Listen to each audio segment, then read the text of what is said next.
मी अरुण घोडके, शिवचिंतन इतिहासकार त्र्यंबक शंकर शेजवलकर यांच्या मते मराठ्यांच्या इतिहासामध्ये नाव घेण्यासारखे एकमेव थोर पुरुष व कर्तृत्ववान पुरुष म्हणून छत्रपती शिवाजी महाराजांचं नाव घ्यावं लागेल.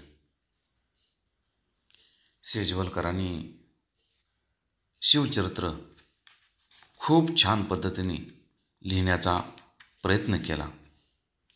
त्यांनी काही स्फुट लेख लिहिले. विजयनगर साम्राज्याचे मराठशाहीवरील परिणाम, शिवाजीचा मार्ग.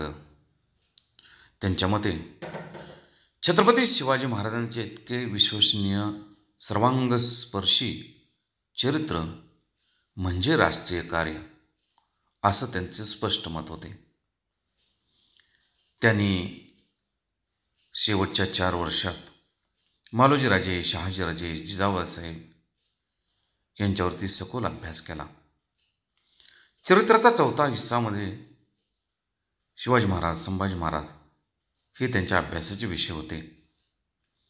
ते लिहितात, मला विचारास व मांडणीस जास्त वेळ लागतो, लेखनास फार वेळ लागणार नाही.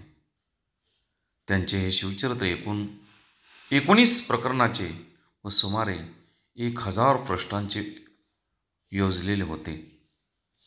त्यातील बराचसा भाग त्यांनी प्रकृती क्षीण असताना सुद्धा लिहिला होता.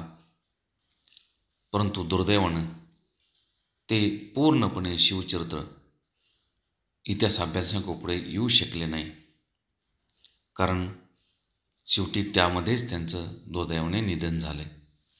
बहुत काय बोलणे. राम कृष्ण हरी.